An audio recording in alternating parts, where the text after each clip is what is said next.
Welcome to the XrossroadZ Podcast. What's going on, everybody? It's your man, Hunter Graham, your personal agent for change, making life easy, Barzini. And I'm fempreneur extraordinaire and tech diva all day, Dre Renee. And this is the XrossroadZ, where there's only one rule. Be free to be you. Now that I got my fingers right, the stuff y'all don't see behind the scenes. You've only been doing this for 6 years. I don't know. My fingers along. One got caught under the other, and then I was throwing gang signs. Dang, 6 years. That's crazy. Yeah. And we ain't burnt out yet. So no. This is one of the things that hopefully keeps us going. Yeah. You know, ironically, that's what we're talking about today is burnout, because we've seen a lot of people not only crash and burn, but burn out. Mm-hmm. And there's a difference. Man. You know, we definitely, if we ever crashed and burned or got canceled, it'll more than likely have been my fault. So let's just hope that is not the case. Social media is a fickle place. It is, and I'm so much better than what I used to be. What we used to be, but I'm a lot more conscious. I'll be having Dre over there clutching her pearls sometimes. Like, no, I mean, this is a pre-record. We just wouldn't air it, so it's not. Well, I mean, but there's been sometimes when we was on live, and I'm like, I'm saying at this point, I don't have any concerns. We'll just pull the plug. Edit. and she controls the button. Yeah. So you know. She'll cancel me before she let y'all cancel me. That's what friends are for. My friend got my back. So how's your week been? Well, they don't know, but the week just started a couple of hours. I meant the week since we last. I'm like, somebody might go, oh. As far as so good. They don't know since our last, since the last time we were here together. Okay. Yes. You know, it's been interesting. I have a couple of professional things, irons in the fire, and so I'm just looking forward to completing those so that I can kind of resume my life, for lack of a better way to frame it. But other than that, you know, everything is the kind of the same old. We're living in a world where when you wake up in the morning, you just not quite sure what's about to happen or what you're going to see. Listen. We've experienced, and this ain't a political show, but it's just stuff happening, you know, like people traveling that are trying to abide by the normal, 2 to 3 hours ahead that are still missing their flights because poor TSA is not getting paid. And so shout out to those of you who are not getting paid, but are still showing up to support travel. That can't be easy, but thank you for doing that. For those of you who are traveling, please keep that in mind. Like, nobody's having a good time right now. The delays are out of this world. Some of the security gates aren't even open. So now, let's just say if you're like the airport I fly out of mostly has 4 different security checkpoints. And I believe for the past couple of weeks, only 2 of them have been open. So you're cutting things, in half, but not necessarily the travel in half. So let's just be courteous and kind. You don't want to end up on the no-fly list because you acting the fool. Okay, so that's a freebie. We've had some celebrity losses that I recall that have gone across my zone. What is it called? Timeline. Thank you. I was like, not my time zone. Kiki Shepard, beloved Miss Kiki from Showtime at the Apollo. With the famous Kiki walk. Yes. So those of us who grew up watching Showtime at the Apollo, various hosts, but Kiki was Mm. always there, bringing the people out for amateur night. Wow. I think I saw Chuck Norris passed away, Chuck and I Norris feel did like pass maybe away. somebody else, but um, you know,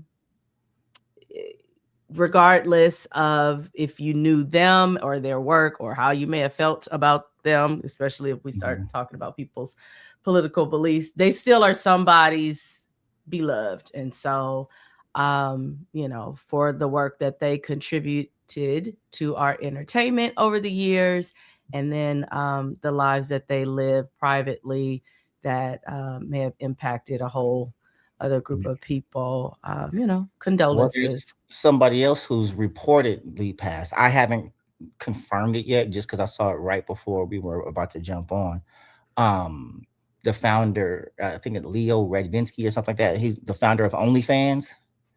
I think I saw that, and it stood out to me because apparently he's like 43 years old, and I was Right. like, Yeah. "What?" So hopefully it's not true, just because loss of life in general. But Yeah, I think that's super interesting to be so young to have created something, you know. yeah, And I don't know that how I feel about that. monumental. That's another episode, like reactions and feelings about sites like OnlyFans, right? I don't know if I have a reaction, but sure. I mean, the I people do. It I've could be a never post. I've never used. I mean, I know exactly what it is and all of that, Mhm. but I don't have a shout out to people who have made their bread, for sure. Yeah, and I think like Particularly with the pandemic. right. I told somebody, because somebody was like, "Why would you ever pay or go on OnlyFans?" And I had told him, I think it's the juxtaposition to the models, right? Like you've got famous adult stars who have OnlyFans, but also it's kind of like for those who have watched pornography, it's it's fantasy, right? Like you're watching someone who you'll likely never meet, let alone touch. Whereas OnlyFans, you might see somebody you went to school with that you fantasize with, right? Oh, And the Lord, degree of okay. separation and or perceivably opportunity is different. Like I think it's a different, not necessarily a different part of the brain, but it's a different fantasy. Like I know Mhm. her. You know what I'm Okay, saying? okay. And so or for the ladies, him or whomever it is, like it's a it's a possible closer proximity to who you're watching, you know. Mhm, I know mhm. people who have OnlyFans, right? Yeah. And I'm like, word, I didn't watch it, because I don't know that person on that level. And I wouldn't want to, you know what I mean? But that's the difference to where, like, yeah, you can get the material for free. There's limitless sites for you, to get your fix. But I think that's the difference. It's the round the way girl versus the Mhm. famous star. You know what I Got mean? it, got it, got So, it. Got it. but Another person that I heard, I think over the weekend that passed away is Bobby Brown's older brother, Tommy mm, Brown. I mm. was like, oh, Uncle Tommy. I don't know if I'm so familiar with Tommy. When you say Tommy Brown, I Yeah. start thinking about Belly.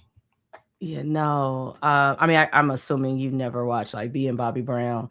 No. I think that's where most people probably became familiar with him widely, but in the Mm, industry, like as his manager and got you. the one that could wrangle him Yeah. if there was any wrangling to be done. And so I just, my heart goes out to that whole family, but poor Bobby's just he's been Yeah. through it in Right. the past, decade and a half, Mm-hmm. some change to lose your ex-wife, two Daughter. kids, Mm-hmm. parents, and a brother.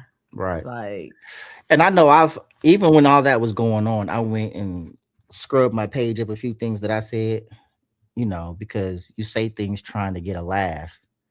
Um, that later you see how insensitive and mhm, quite frankly cruel, yeah. because I made a joke about Bobby Christina,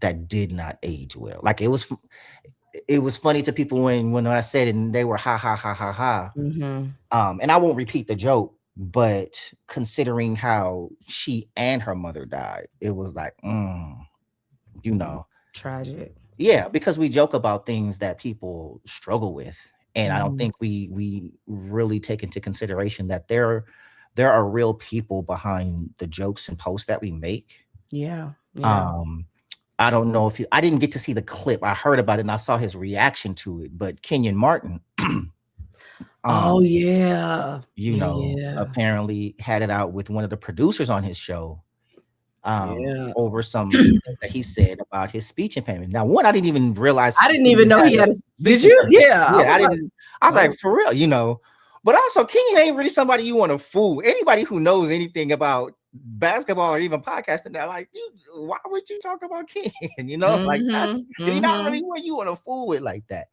But dude was making jokes about his speech impediment, and I guess he made the jokes prior to getting to know Kenyon, and then he had like been over his house, and Yeah. He was you like, he been fellowship with around my somebody kid. only, yeah, and then only Yeah. for him to find out later you've been saying disparaging things about me. So Kenyon's position, again, I didn't see the video of when he was checking them, but I saw the reaction video. People were telling Kenyon like, you got to let it go and blah blah blah blah. He was like, nah, I ain't he letting was like, nothing go. because he basically was like, you've had plenty of opportunity to talk to me about this, and then now you're Mhm. apologizing after I found out, or you're saying Mhm. you try to, like, whatever it is. Kenya's position is like, I don't accept your apology, like, and Mhm. that's his right. It's not about, I don't know. I'm not close enough to the situation to have an opinion on whether or not he should, and we don't get to tell people how to feel or to respond, right? Right. And I even had a conversation about that. Like when you wrong somebody, you don't get to then determine how they are supposed to respond. Mhm. Right? Mhm. Because that's for you. Like, you did the thing, and now whatever comes after the thing, you don't get to choose the action and the consequence, Right. of that action. So but sadly, a lot of people think they get to do that, and they get to think that I can do this thing, and then, well, I said sorry, as if that repairs the damage. Right. You Yeah. know what I'm saying? Like, in some cases, hey, I appreciate the apology. And then some cases, like, nah, I don't even want, because we don't always get to separate the intent from the impact, Mhm. you know, Mhm. because when you did it, what was the intent? Right. Yeah. And then what was the intended impact? So you said something that was personal and hurtful, Mhm. quite frankly, Mhm. that you can't take back, and you went viral for it, and now it's, I'm sorry, Yeah. but I bet but you are. yeah, but people are already laughing. So, Yeah. but that ain't what we came to talk about today. Nope. Nope. But a good, We can could segue. be Let's though. see if we can segue into this. Like, Mhm. but things that happen in our life can contribute to our disposition for things that happen later in our life that create the burnout that we're about to talk about, right? Mhm. So, for instance, if you are in a, a career, like, okay, I'm a career educator, and there have been a lot of things that have happened that have impacted me in that field, right? You got to be thick skinned. you know Kids talk about you, people that work for you talk about you, like all this other stuff, and you're expected to always be the professional. You're expected to Mhm. always keep a professional and positive disposition. You're always expected to stay in a position of service. You're there to serve the students, serve the parents and the families, serve the teachers that you're leading, right? It's always service, service, service, and everybody wants something from you and are expecting you to give, and they never, very rarely, let me say, I don't want to say never, I don't like absolutes, but very rarely Mhm. do they look at you as a person who also has needs. They don't Yeah. look at you as a person who, like, for me, and I know a lot of people are like this, but I don't like to be approached with stuff when I first walk in the door. Right? Like, Mhm. Mhm. I listen, I ain't even took two sips in my car. I just walked in the door, right? Yeah. But when you're in that position, the second you're visible, that's from the parking lot. As soon as you get out of the car, Mhm. right? Because students are lined up or off the buses, people they want, I don't even want, I'm just personally, I don't even want you saying good morning to me until I'm ready. I hear you. I don't even get to choose that though, right? I hear you. So 'Cause before, my phone starts going off before I can even and wipe before, the crust wipe the out my crust out your eye. eyes, exactly. You like, oh, Yeah. And so my office was at the back of the school. So I literally have to pass hundreds of people madam. before I can close a door and inhale before I begin. Like I just didn't have the luxury of doing that before my day began. So I done probably solved about 4 problems before I even got to my office to figure out the rest of the problems I got to solve for the day. And so in your life, it could be professional, it could be personal, it could be relational. There's just a lot of things that are going on, things that you recognize and things that you don't recognize that cause you to burn out in a lot of areas.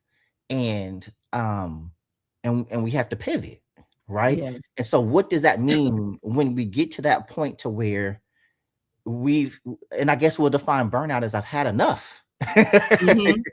Right? I have no more to give. And that could be you are in a position, it's refillable and reconcilable, or it's not. Right. And I don't know how to tell that. I don't know which is which and how to really, maybe we can talk through that. But like just we can define, for the sake of this conversation today, we'll define burnout is I'm up to here. I've had it, and I have no more to give to this situation. Right. Yeah. And that comes, well, for some people it may come sooner rather than later, but in the context of, this show, of course, and our audience, we're thinking about it at, this age in your 40s, right? So you may have already begun on a career trajectory or a family trajectory. You may, have be in a relationship, be married, be divorced, have kids, right? And so now we're kind of settling in or have been settled in. I think a lot of folks look at this age and believe, okay, you got it, and there are several of us and our peers that are like, is this all there is? Like, is this what I worked my way up for? Am I really happy here? Did it take all of that? Should I have done something different? Right? There's a lot of questioning of the decisions that we've made, particularly when the results are not resulting, right? And it doesn't necessarily even have to be bad, right? Because there are definitely some folks who have made some decisions and the results are like, oh yeah, because of the decision you made, like this equals that. But what about people who have spent or invested time, money, effort, energy in a career path? They've gone to school for decades, graduate at the top of your class, get a high paying, job, you're moving in your career only to find out like, I don't even. Yeah. And you know what's interesting? I saw another Trevor Noah. I really like Trevor Noah for one, because he's got a way of putting things that I can appreciate. But it was this video where it says Disney lied to us and did us a disservice. Right. But what he was talking about was how you watch Disney movies or read Disney stories and everything and they lived happily ever after. Like there's always a happy ending. And a lot of fairy tales, even though like people that like fairy tales never truly read the Brothers Grimm, right? Because a lot of the fairy tales we know didn't end or go the way that we know them to go. They changed the stories for happy endings. And I think that also ties into the Matrix movie, right? Where there's a part where Smith was talking to Morpheus, and I'm talking about the first Matrix, where he was like, the first version of the Matrix was like a utopia. It was like perfect. But it was an ultimate failure because people wouldn't accept the program because it was too perfect. Everything was too good. Right. You know what I mean? And so I think people can get burnt out, to your point about the results orientation, is because we've come up since we were kids believing that if you do this, and like we were given this formula for things to work out and have our happily ever after, right?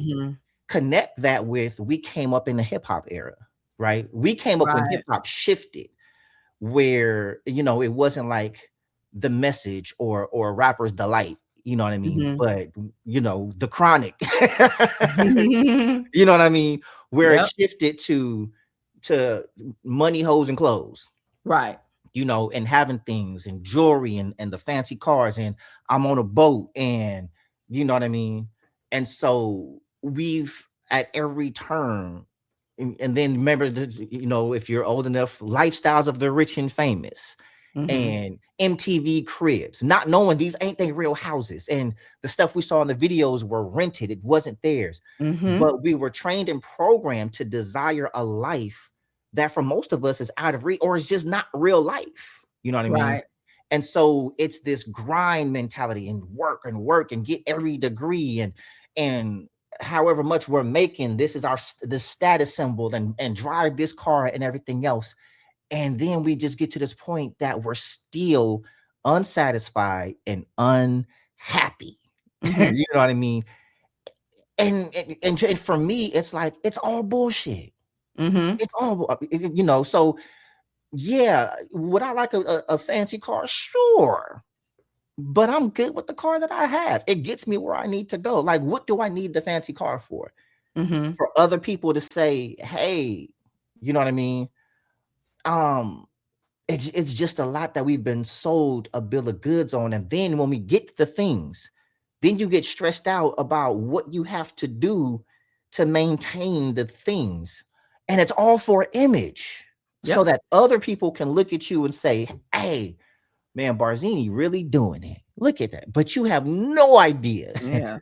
No idea. Like, y'all don't even, y'all have no idea what it takes for us to turn these cameras on some days and talk to y'all. Right?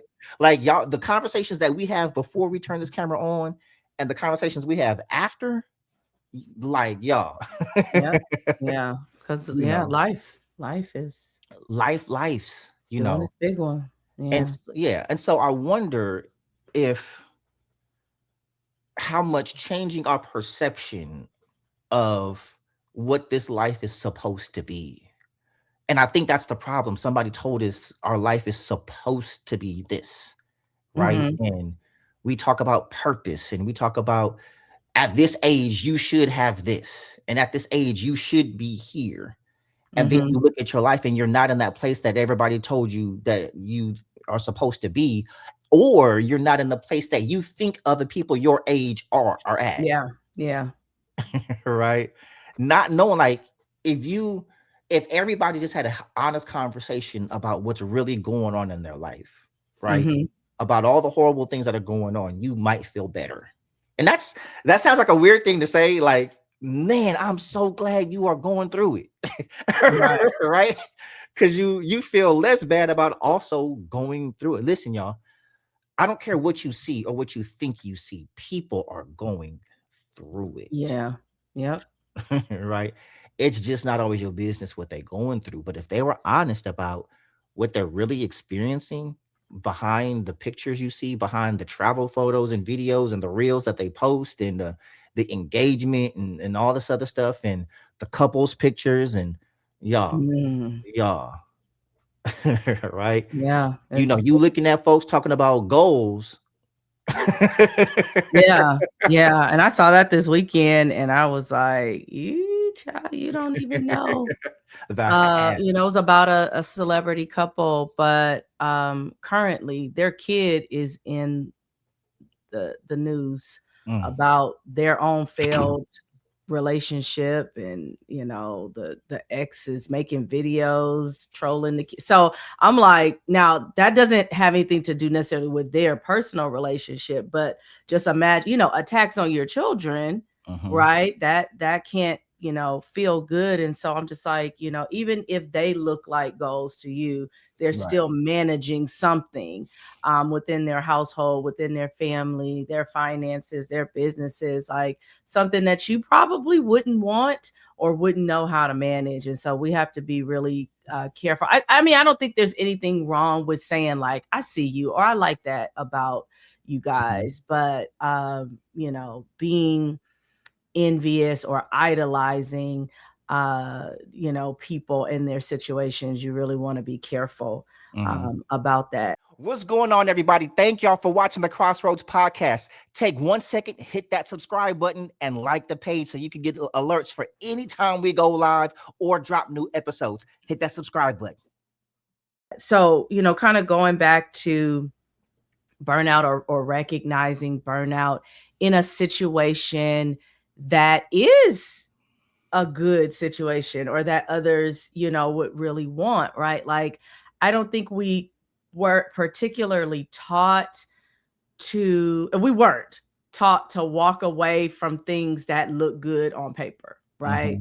Like, I remember my grandma will say it to this day, like, you got to get you a BMW, a black man working. And, there's all these, there's all these things, that, you have heard growing up about, yourself, the things you should be achieving, and then, how to match up with your ideal person so that you can have this ideal life. And at the end of the day, again, you may come to find out, well, this is not ideal for me, right? Like, I am an entrepreneur. I have not worked in corporate America.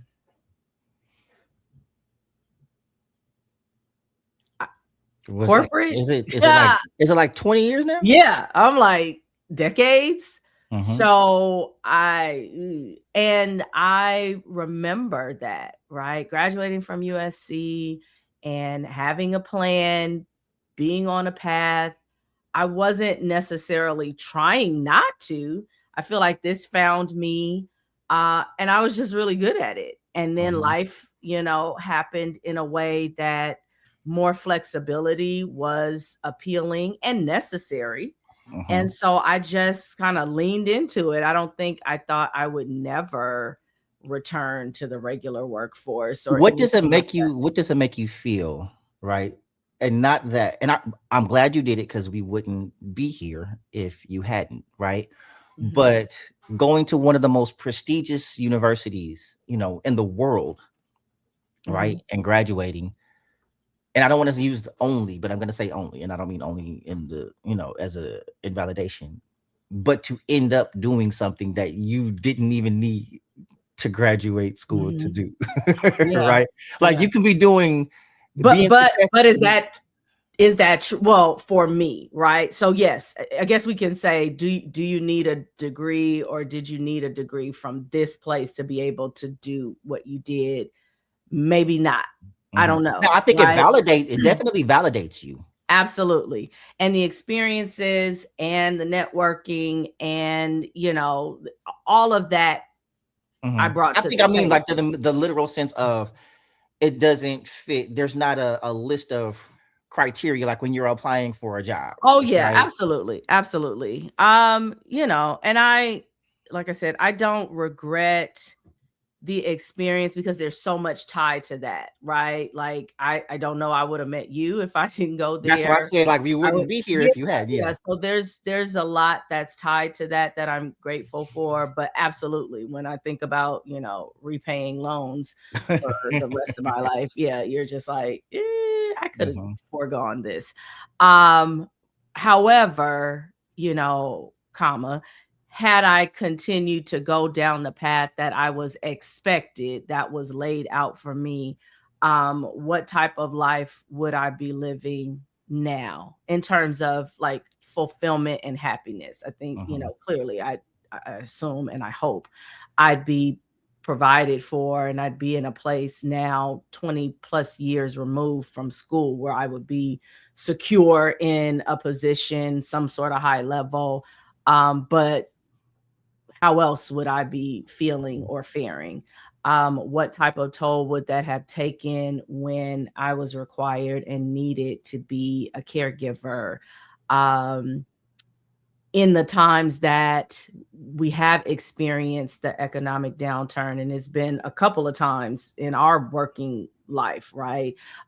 When people are being laid off or companies are shutting down, if I didn't necessarily have entrepreneurial skills or the belief in myself that I could create, right, I would have just continued to look for a job. And sometimes you can get one, and a lot of times it's a struggle, right? And so I think through, especially in this market. Yeah.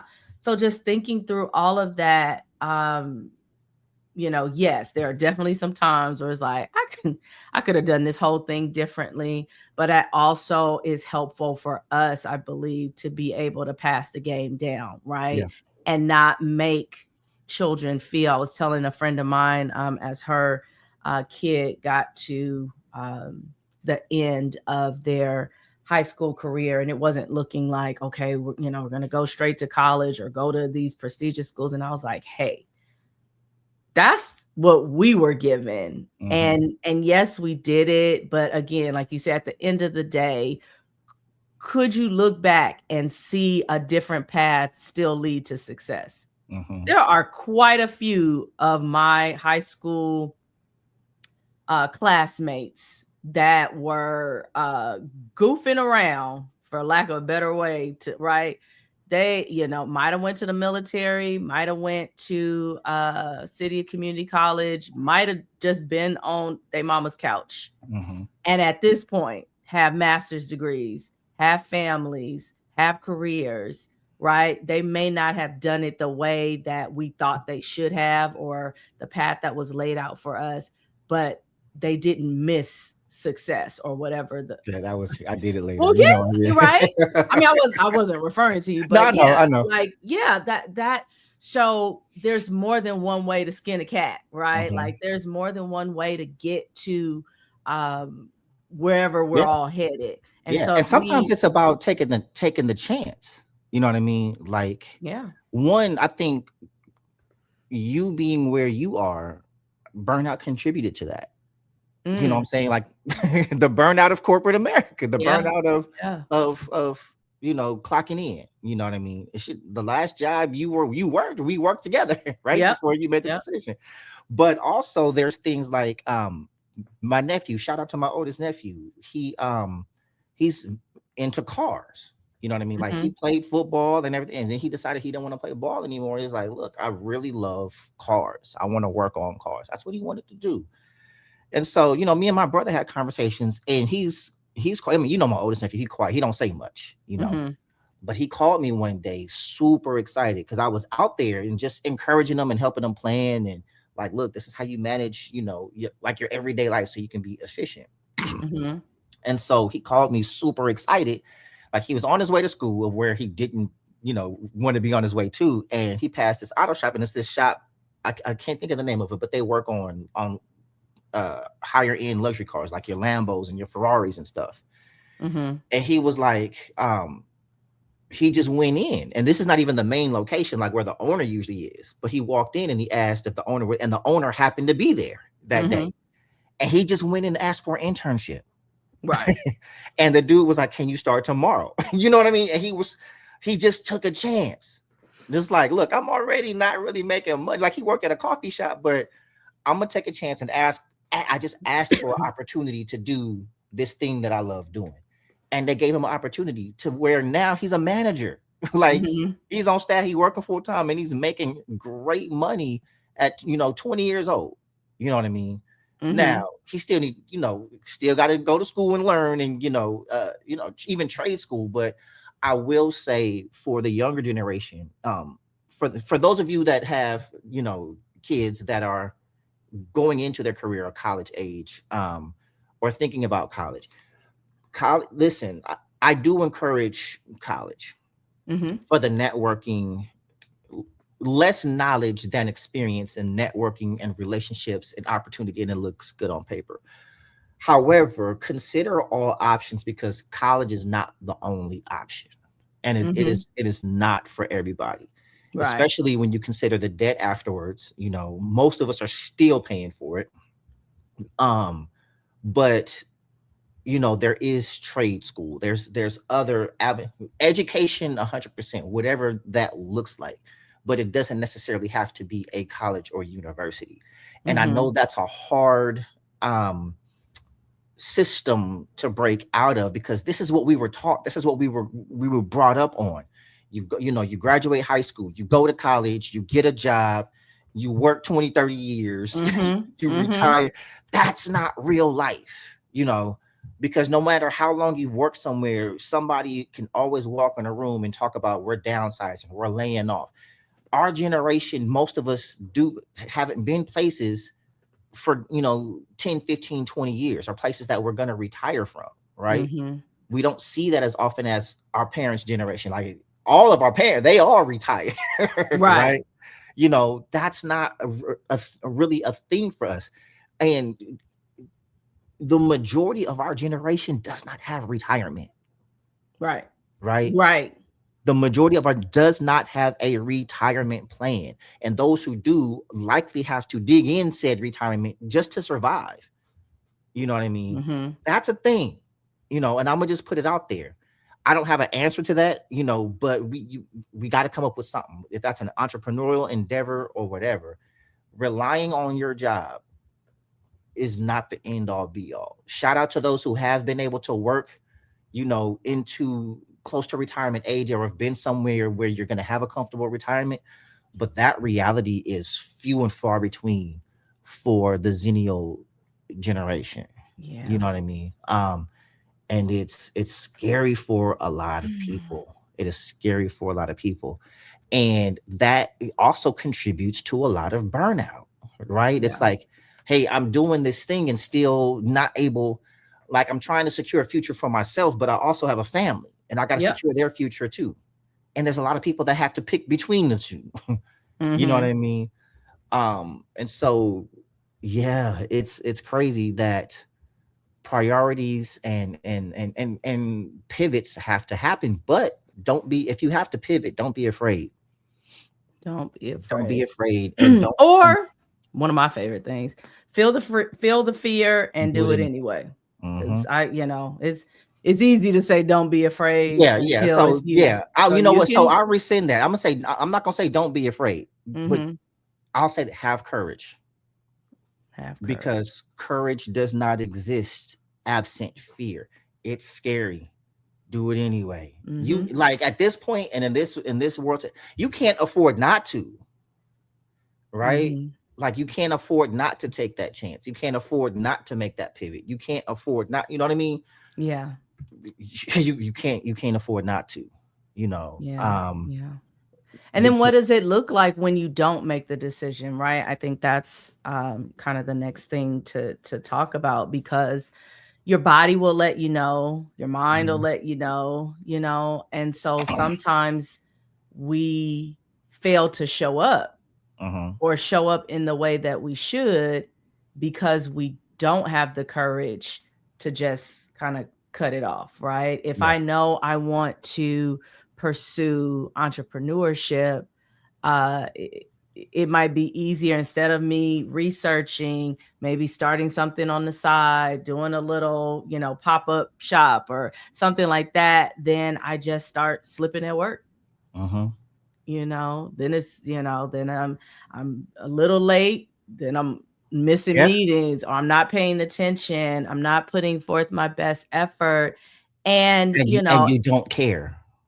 and you don't care. And you can look up and be in a position where, if you have some tenure and maybe, you are the boss, or you have a boss that's understanding, you might get a little write up, you might get a little talking to, but you could wind up losing your job, Mhm. right? Which then throws you into a whole different Cuz state of being. that cool boss, if they got to choose between them and Man, you, man, all you day. know, you listen. I If I have one more person tell me how much they appreciate me and all the work that I've done Mm-hmm. before a layoff, right? Like, don't. Yep. Yep. You know how much money organizations spend in pizza. talking about we just wanted to show our appreciation, right? Like, you appreciate me, and all you've ever done is give me a pizza or a gift card, and then shoot me into poverty, basically. Mm-hmm. You know, because if you live in paycheck to paycheck, that's what it is. And when you get let go, and most of them are not giving you a severance package, Nope. it's been real, and that's that good at will employment. And so, while I'm not telling folks to go quit their job today and start a podcast like we did, um That part. it's do something that you love doing on the side, and do it whether Mm-hmm. you're getting paid for it or not. We didn't start this podcast getting paid. We make money now, right? To pay for the pod. To pay for the pod. Because I just want to be clear. Now, if y'all Listen, if y'all wanna help your brother and sister out and help us be able to retire from anything else other than go ahead and this, sign up for that Patreon, because Come that's on. listen, that's Come what we on. here for. Look, we've said this.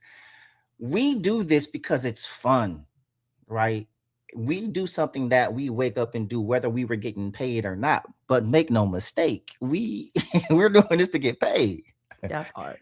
And you've seen the ads that come in the show about the Patreon, and we not only do we appreciate, but we need your support. We need your support. Yes. You know what I mean? But and share with others, right? We were talking about this, and you will see some different type of content come from us, and some things will be just for our Patreon subscribers. But we also, even from the beginning, right, when we turned the cameras on, we wanted to be impactful. And maybe, sometimes it's like that may be to our detriment sometimes, being, super serious. And so, and not super, but just making sure that we weren't just wasting time. Right. We wanted episodes that people could watch 6 years later and see, one, okay, they have grown and developed, but even back then that we, took time to share parts of our lives, that we were interested in what was going on in your life. Like, we don't want to be like everybody else and all other entertainment maybe that you get a chance to see or experience on these platforms. But even this, right, can come with its own feeling of, are we doing it right? Are we fulfilling the purpose? And so, on a personal appeal, I appreciate, when we get DMs or texts or different things about the pod, letting us know that you all are watching. But those subscriber numbers on both YouTube as well as Patreon, comments, reviews, those are the things that let us know that we are doing what it is that is making a difference in the lives of those of you who take the time to listen. So please don't think that it doesn't matter. It does. Clicking that button matters. Sharing and forwarding to somebody else matters. And so if you would help us be a part of that on a regular basis, if you found something in an episode that makes sense to you or resonates with you, sending it to one or two other people can surely make a difference in the movement that we're creating. So yeah. And listen, our episodes impact us as well, because sometimes we go back and watch them and we be like, oh, that was bars. Right? Because we've had so many conversations. We don't remember everything we've said.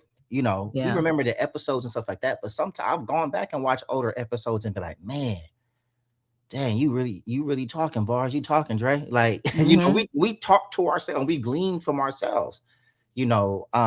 Sometimes we're reminded things that in that a specific juncture of our life we may have forgotten or not leaning into, and so both Dre and I, we create things and we do things not just for the people, but we are the people as well. So for instance, I've authored 2 books and penning a third, But I tell people I don't write my books for other people in the sense that I'm telling you that here's a place in my life where I have arrived. No, I'm on the same journey, right? Like Mm-hmm. these are things that I've learned on this journey. These are things that I continually experience, Yeah. right? Or things that I have to be reminded of, or things that I have to lean into. Like sometimes I have to go back and read my own books to encourage myself. Yeah. You know what I mean? So y'all, it's we are the people. We're just because we turn on cameras and mics don't mean we're not dealing with a lot of the things, if not all of the things that we're actually talking about, Mm-hmm. right? Like if I'm being transparent, I'm in a place of burnout right now. Yeah. Like we were just talking about it. Right now, there are people, like, think about how many of you are watching this right now and you've been waking up every morning not knowing what to do. Like you don't know why you're here, Mm. on earth. Like, what am I supposed to be doing? Even if you're successful, like some people are waking up and going to 6-figure jobs and feeling that way. Like, what am I like? Yeah. I'm educated, I'm making money, I have this home, I have blah blah blah blah blah, and I'm still not happy, right? I met a bartender one time that loved what he did. We used to go to Truxton's in LA, and it was this cat, Travis. Shout out to Travis, Mm-hmm. wherever Travis is. And Travis was probably the best bartender I've ever had. Travis, Mm-hmm. he's like, hey, he wanted you to watch him make the drink. And he'd be like, I'm gonna do a magic trick. And he mix it up and then put it in front of you. And listen, you got to be careful when you step off of that bar stool because Travis gonna have you right. Mm-hmm. Only to find out Travis used to be an investment banker. Right? He was Mm-hmm. an investment banker, was making bread, but Yeah. he loved bartending way more, Mm. right? Like imagine that. Now maybe he made enough money in investment banking to where he gonna be all right. Whatever. I don't know his financial story. I just Right. know he went from one thing that to hear investment banker. That's like you just think about the money. Like, oh, Mm-hmm. he quit that to do, but to do something to where he was happy. He showed up and he mixed drinks with joy. He loved having the effect that he did on people. Right. Like there was a lot Right. of times he didn't even charge us for our food and drink. He just like, hey, just take care of me on the tip. And so we would just tip, way bigger, that because we would have paid more than that anyway for the food and drinks, you know. So yeah, it's like, what would if money weren't an issue? And a lot of times money isn't the issue we think it is. It's we don't have the money that we want, and that number keeps shifting the older we get. Like no more, because we're consumers, and the more we get, the more we want. Mm-hmm. And how many times have we paused and acknowledged, like, dang, I once prayed to make this money, the Mm-hmm. amount of money, right? Like, oh, I want to make 6 figures, and a lot of people get to 6 figures and it's still not enough. Yeah. Now I want to make 7 figures. Now I want to make blah blah blah, or I got to make this much to be comfortable, or I got to. It doesn't stop, Yeah. right? And so you got to ask yourself, what is it like? I told myself, my current lifestyle, I'm actually cool with, right? Like Mm-hmm. the place where I live, people visit and they're like, oh, okay, like one, it's better than I'm in a place that's further along where I used to be, but also, like, is this the end all be all? No. But what I told myself was this: I'm if I could live the way that I live right now, passively, right? The Mm-hmm. only thing that I'm not satisfied with is how hard I have to work to live my current lifestyle. Right? That math ain't mathing. Right. Right? The ROI for how hard I work for what I have. But I'm like, if I made enough money passively to live Mm-hmm. the way that I live right now, I'm straight. I'm good. That part. You know what I'm saying? I'm comfortable. You know what I mean? Look, as long as I can go places when I want to go to a show, take a trip, or go visit my friends and eat crab legs when I want to, Like I'm That's the life. I'm straight. Like I like to cook more than I like to go out anyway. Mm-hmm. You know, so y'all, it's I adjusted my metric for happiness, Yeah. and I think when you do that, and I want to challenge you all to do that.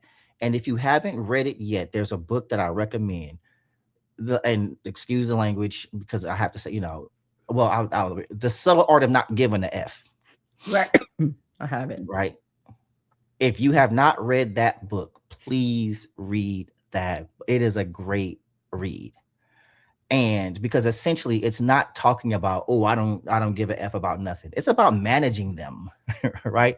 Like you've only got so many F's to give to any situation. And you got to budget them. Like, hey, this is something that I care about and I give energy to. And here's something that it's not that I don't care, is I can't afford to care. Right. Or I get burnt out. But the thing that stood out to me the most is when he talked about your metric for happiness. There were two artists, one of which was a guitar player and the other one was a drummer in two different bands. One of them, they were about to sign a record deal. The guitar player, the band he was in, was about to sign a big record deal, and he ends up getting kicked out of the band before they signed the record deal. And so he vowed, like, hey, I'm gonna start my own band. We're gonna be huge. We're gonna be a household name. I'm gonna make millions of dollars, and I'm gonna be bigger than they ever will. And he started the band, and they were great. And the band was Megadeth, right? They interviewed him later, and he was unhappy. And the reason why is because the group he got kicked out of was Metallica. Right? And even though he made money and he had fame and fortune and classic records and all this other stuff, he was still unhappy. And the other group, the drummer got kicked out of that band because he was getting too much of the press and he was too much of a pretty boy, and the other ones had funny haircuts and stuff, right? And they fired him and then hired a drummer named Ringo Starr, right? And so they go on to become the Beatles, but he being interviewed saying like, hey, I live a great life. I still play music. I travel the world. I have a great home and a great family, right? But it's the Beatles, right? Right. But the problem is this: the Beatles wasn't his metric for happiness. His family and his craft was like, I still play music. I have a great family. Like that was never what I needed to be happy. Whereas the other guy, his Metallica was his metric. No matter how big or great I get, I have to be bigger than them. And I didn't do it. So I'm unhappy. So when you think about, if you are not happy in your life, it's not always your life. It's your metric. Right. You know what I mean? Like what makes you happy? Like look around you and really think. And like I said in the other episode, when God checked me, like when I'm talking about, oh, I'm struggling. And the Spirit was like, are you, bro? Like, tell me more about this struggle. Right? Like, are you not provided for? Do you not have a roof over your head? Fridge full of food? Like every time something comes up, I've provided, whether you were working or not, I've still provided for you. Thank you. And Lord. you talking about struggle. And so when we think about that, we're thinking about excess and abundance, not considering the excess and abundance that we had. There's people being like, we in a whole war and ain't nothing touched our country. Thank you, Lord. Again. Right. Now, I don't know how long that's going to last. But I know. Right. And so consider what other people have to deal with, and then think about your life. What you're mad about is luxury. Right. You're upset that you don't have the luxury that you desire and the comfort that you desire. Right. So, yeah, I'm off my soapbox on that one. No, it's excellent. Hi, roadies and road dogs. While you're enjoying this episode, don't forget to stop and subscribe to our Patreon. For just a few dollars a month, you'll have access to episodes 48 hours in advance, plus polls, live Q&A, and reaction videos. You'll also get access to a wonderful community. So go to the website on the screen or scan the QR code. And we can't wait to see you in our Patreon community. And to hear and consider. So I think as we pivot into some final thoughts, perhaps, we can think about, what does pivoting look like, when you have identified unhappiness, discomfort, sadness, disappointment, or just, I'm tired. Mhm. Truth is, I'm tired. Right. I've done everything I could do here. I looked at certain things that I've been involved with, and, sometimes you take it to the point that you are supposed to take it to, and that's it, Mhm. and so just because, again, things are good or maybe great, doesn't necessarily mean that it requires you to continue to hold on and hang in there. And so the pivot, can look like taking the expertise and the experience that you have garnered in this space and applying it somewhere else, right? It can be scary. Absolutely. I mean, I'm talking about entrepreneurship, but it doesn't have to be that. For some of you, it's literally just putting down whatever it is. Maybe you need to just go find a hobby. Like, it's not even necessarily like, oh, I need to change careers. For some of you, it might be, right? For some of you, you have a book or several books on the inside of you, or you have a podcast, or you have a script, or you have songs, right? But because maybe you're so inundated with the day-to-day of the rat race, the grind, the routine, that you don't necessarily give yourself the opportunity to explore those other parts of yourself that could bring vast fulfillment to your life. And that's why I believe God, in his infinite wisdom, many times shakes things up, right? You look up and you've lost a job, or it is so unbearable in this place that you're like, I got to get out of here, right? Either he makes the move or moves everything around you so that you make a move, right? Because, hey, I'm trying to get you to see what's available to you over here. I'm trying to get some time with you so I can show you what I have for you. And meanwhile, you're over here just doing all the things, burning yourself out, unhappy, unfulfilled, searching for something, right? Because sometimes it's like, okay, I know there's something better, but you may not necessarily, or something else, right? But you may not necessarily be taking the steps to find it, or maybe pulling back from some steps that you do on a regular basis. This is something I did some years ago, and I should have continued and may pick it back up. But just like kind of having a day per quarter, that's really just, for you to take some sort of inventory of the spaces in your life and in business for me. And then having this, one day or maybe a weekend over the course of the year, and really doing, a life audit. Are you just getting up, going through the motions, going to bed, getting up, going through the motions, going to bed, getting up, going through the motions, going to bed, without any type of reset, without any type of review, any type, like, let me sit down and figure, am I happy? Now, also, and I've said this even about relationships and marriages. You ain't gonna always be happy. There you go. Ain't nobody said happy was the There goal. you go. There you go. There you go. Right. Now, maybe not to be miserable, right? Or to always be unhappy, but you may not necessarily find yourself like, but do you about everything in life. Do you have joy? There you go. Right. And so many times, and particularly once we get into this space, I think the answer is no. But we have conditioned ourselves to go, to perform, to show up, or we've been conditioned.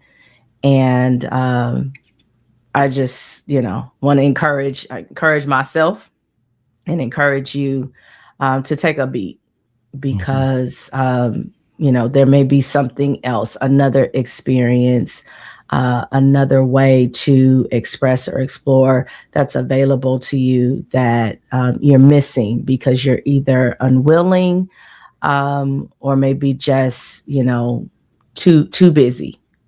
Too much is going on for you to even take the time to see what that may look like for you. So those would be, my thoughts. Don't deny yourself the opportunity to potentially pivot in a situation where you are not joyful, you're not looking forward to the next thing, but you're kind of just on the hamster wheel. Because I believe life and our lives should be made up of more than that. Yeah. Yeah. That was good. My final thoughts is God is like a wife. Right. In the sense that there's the common joke among men where a woman can't stand to see you comfortable. Right. The minute they see you relaxing, they got a task for you. So there was this funny video, this cartoon video. This woman was on the operating table, and there was 3 women doctors operating on her. It's like, we're losing her, doctor. He's like, is she married? Yes, she's married. And so the doctor whispers in her ear, Miss Johnson, your husband just sat down and he looks comfortable. And she sit up, goes, babe, can you help me? And then like cut off, right? And I say that to say, when you begin to start looking comfortable, when you start getting comfortable, that's when God tends to shake things up. Yeah. Right? Like, oh, you chilling. Oh, you good. All right, let me give you the next. That indicates to him you ready for the next thing. You know what I mean? Or you're getting stagnant, or you forgot the mission, right? Like you're sitting in this seat, and I only meant for you to be here for a certain amount of time, and you're not making moves. You're not pushing yourself. So let me go on and take you out of this seat. And I was talking to one of my good friends, and he was talking about something that was going on at work or in his career, and I just gave him the illustration. I was like, bro, your problem is you're sitting in seats that you've outgrown. You're like a fat person on an airplane, right? You're too big for the seat you're sitting in. You know what I mean? And so you gotta upgrade. Like you keep trying to fly commercial, and because you're too big, they're charging you double, right? Yeah. And you don't realize you're supposed to be flying private. You see what I'm saying? Because everybody can't get on that ride.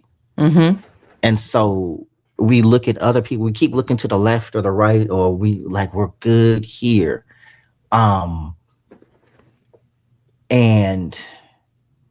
I just saw a video where that said bees don't spend their time explaining why honey is better than shit to flies. Like bees don't spend their time trying to convince flies that honey is better than shit.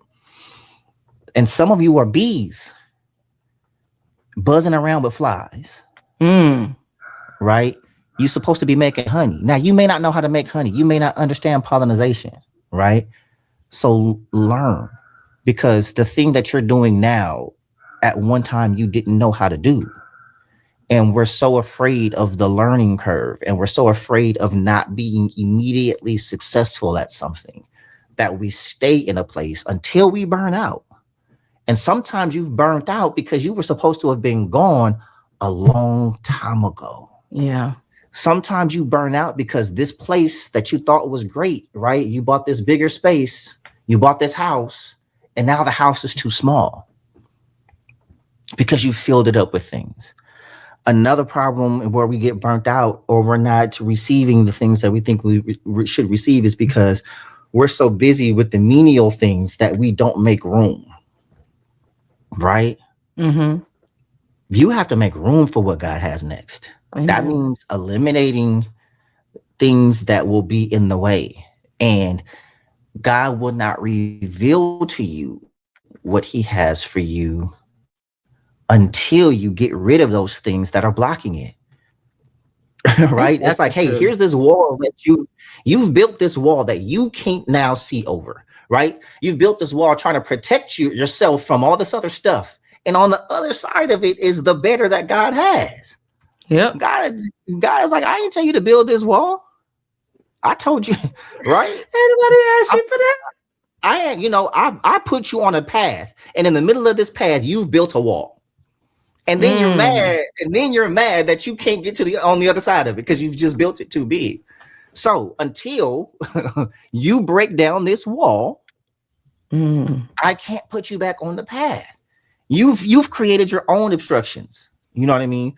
Listen, yes, this world has barriers and blah blah blah. Do you think that's too big for me? And that's another thing. It's we limit God with our thinking.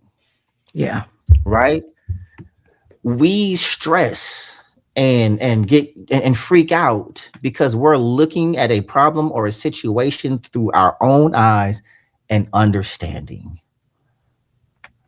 And God is like, bro, what? You know what I mean?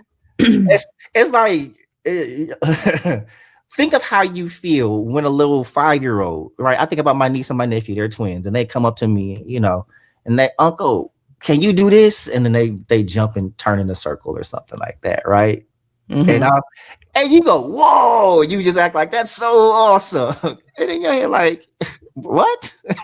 Right? Like that's nothing to me.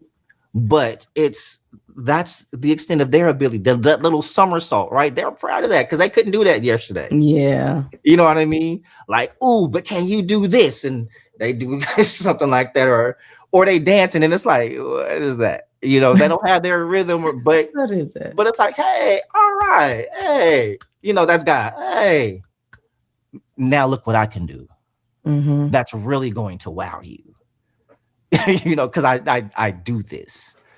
And so until you get to that place, right, you won't truly understand. Let me not say you, we won't truly understand, because I'm not going to act like I'm not guilty. But there's a quote, Optimus Prime, I mean, in my movie quotes, fate rarely calls upon us at a moment of our choosing. Right? Yeah. God doesn't call you to do something or move you in a place when you feel you're ready. He does it when he's ready for you to do it. Yeah. And his ready and your ready are two different things. His ready ain't your ready. It is not your ready. You know what I'm saying? You be like, let's roll. And you like, let me find my keys. Let me find my purse. But I got my didn't get, phone.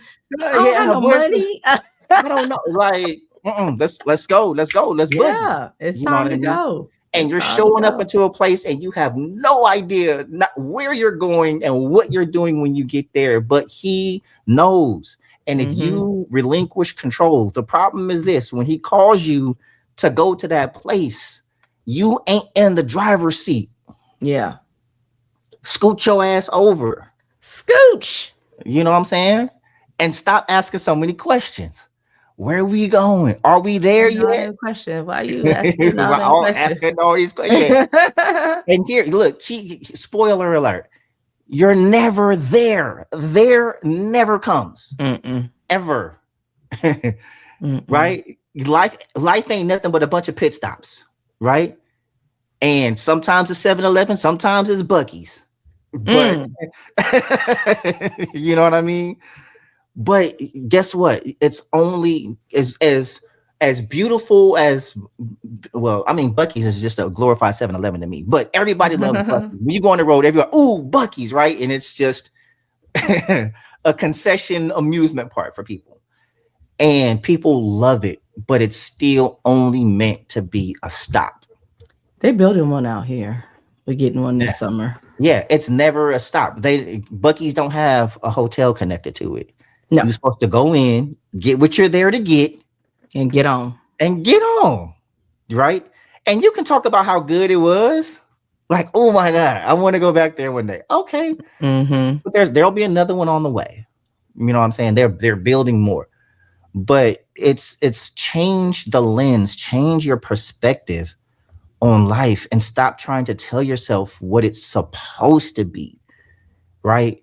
Forget about what everybody else told you what it's supposed to be. Everybody out here is trying to make it, right? Yep. Everybody out here, you are. It is not your struggles are not. If you want to, if you can even call them struggles, what? Let me reword that. What you are experiencing is not unique to you. Amen. And that may not make you. It's not meant to make you feel better, but it's just perspective. You're not less than because you're experiencing what you're experiencing. You're not better than because you're no longer experiencing that thing, because I guarantee you something else, another experience is coming. Mm-hmm. But regardless of the experience, life is going life, but God is going God. Amen. You know, so that's my final thought. So I'm not going to drag it out too much, y'all. Listen to this episode multiple times, share it. I think we've talked about some very poignant things, and in the comments, if you have things to add on, please do, because people need to hear that, right? Mm-hmm. People need to hear things that we might have missed, because we are not the end all on the subject, but we want to definitely be helpful in starting the conversations and people going in a positive direction. I'm not gonna say the right direction because I don't know what direction to go, but a positive direction, right? Mm-hmm. So with that, y'all, this has been another episode of The Crossroads. We love and appreciate y'all and all your support. Remember, share this, subscribe to the Patreon, comment, like, subscribe, all the things. And until next time, always remember, be free to be you. We love y'all. This has been the Crossroads Podcast. And remember, be free to be you.